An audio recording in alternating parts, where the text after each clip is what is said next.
Anishik ki shallow moquain, alamiliang yonquai kish creek, wak coconut aki, wak tinda, wak umbi, wak ilongot matit, wak nimbu masawakanum. Anishik, Anishik, Anishik, Anishik. Thank you, Creator, for giving us this day, our Mother Earth, the fire, and the water. We thank you for all of our relations, and most importantly, we thank you for our lives. And then thank the four directions. Casey, thank you so much for allowing me to speak first. It's my honor. And my name is Chief Mann.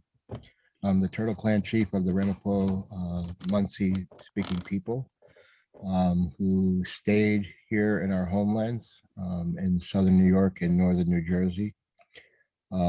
Currently, we have about 5,000 tribal members on our rolls.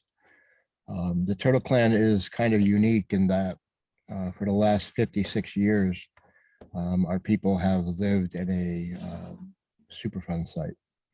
And where the Ford Motor Corporation came and disposed of their toxic waste from their plant in Mahwah, New Jersey. And they didn't do it on their own. They had assistance from the state of New Jersey by the state giving them a permit to dump the toxic waste, and the town of Ringwood, New Jersey, who also wrote to the owners of Ford and asked that all the industrial waste be disposed of in our community. The effects of that have been 56 years of pure devastation, loss of life, quality of life, hunting grounds, fishing grounds. We can't grow food in our yards. Um, the stigma that comes with that is just an added one that we bear by remaining in our homelands and being described as anything other than who and what we are.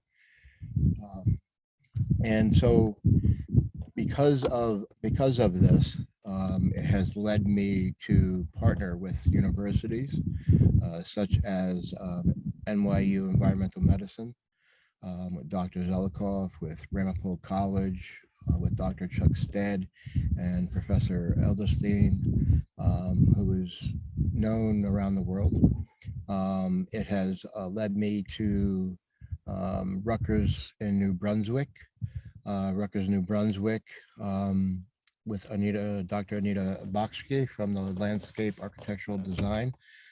We actually have a book that we published called Our Lands, Our Stories. Very graphic in terms of, there's a lot of pictures that show what contamination does to humans and plants and all of our relatives. As well as working with Dr. Jack Chen, who is the co-founder of the Chinese American Museum in New York City, at Rutgers Newark, at the Price Institute. And so what we've realized here in the Turtle Clan is that because the town is responsible, because the state is responsible, that we do not get the attention or the needs met of environmental justice community, which is just really compounds those issues, for us Native people. And so we've gone to the universities and have partnered with them to do environmental studies, some scientific research and work. And all of those things have really brought um, a light to this situation. And what we're aiming for while trying to heal and cure our land and our people is that we come up with a system to address all the other Superfund sites that are near our relatives, no matter where they are, out west, in Canada. Um, and, we as Muncie speaking people believe that that's our inherent responsibility. We do have a project that we're trying to get off the ground, but we use that framework. We work with Ramapough College where the students are involved, and we that is called Ramapough Guardians. Ramapough Mountain Guardians, and it takes on all the challenges that we face, um, whether it's pipelines, whether it is our ceremonial stone landscape, trying to protect those ancient, beings, and which is really important as part of the work that we do, because those are our ancestors' prayers that have been laid down, thousands and thousands and thousands of years ago. So that is new work that we're doing, and we're taking that challenge on with Rutgers, Rutgers Newark, and Jack Chen, with the involvement of our two sister Munsee communities in Canada. The other thing that has happened is that it's led us to create this farm that I'm actually at right now. And this is the Munsee Three Sisters Medicinal Farm. We believe that all food is medicinal. We'll be growing things this year. We have about 26,000 plants that are started at this moment. And those plants have been chosen for their high medicinal value. So if you have to eat broccoli, you should eat purple broccoli, right? If you're going to eat cabbage, you should eat purple or red cabbage. And so like same thing with the carrots, purple carrots. And so this really has become a food sovereignty stand. We will also be selling to the public who can afford it, and we'll also be working with other organizations who help the other unfortunate human beings with food justice, and getting our food to them as well. So that is who we are. We struggle every day. We welcome any university to step up, be responsible for the land and the people who descend here in this time from our ancestors. One of the things that I found amazing in your opening here, Lindsey, is that John Jay College, if they're as proud as it seems like they are for standing up for environmental justices and holding those people accountable, by all means, I will meet with anybody to have that conversation in depth. And so at this time, I'd like to, finish with just saying how much of an honor it is for me. And at this time, I'd like to hear from Auntie Casey. Anishik, thank you.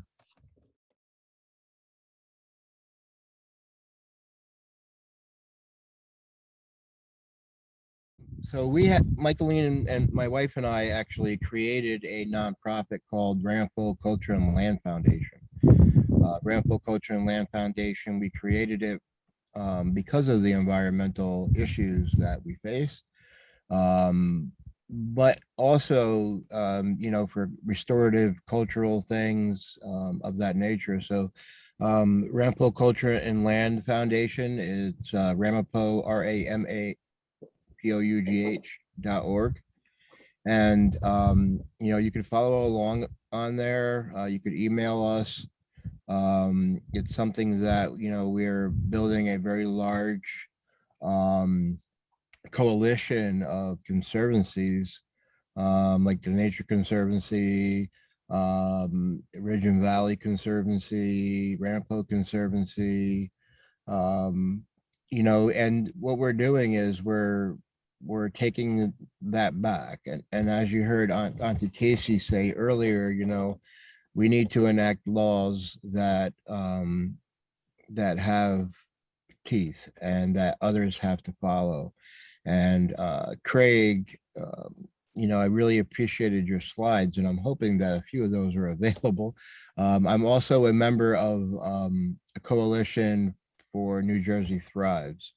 And later today, we're actually going to be speaking with, actually at 3, some staffers for Assemblyman, I'm sorry, Congressman Pallone's office. So, rights of nature is something that really needs to be put forth. It needs to be a part of, all of these bills that are going to be passed, and for the, the infrastructure and environmental justice and all those things. So we here in New Jersey will actually have a leg up on trying to, get those things to the forefront, because it shouldn't be, Craig, you said it very well when you said, that we humans are a part of nature, and there's a disconnect, and that disconnect is colonialism, which causes that. And Auntie Casey was correct as well, that there is, all the universities are beginning to turn their focus, and all the big funders are beginning to turn their focus to indigenous knowledge and indigenous ways. Just like sustainability, who knows more about sustainability than indigenous people, right? Because we were doing that here, before contact. We lived in balance, and that really truthfully is the issue that is faced by society, as a whole, on a grander scale, is that society is out of balance. And if the non-indigenous people of the world truthfully um, engage and listen to indigenous people, um, to make that a part of the curriculum, to make that a part of the laws, we can then truthfully, make a great impact, and create great strides in, putting our world back into balance, where we humans will also be included in those millions of species that get to survive here on our Mother Earth.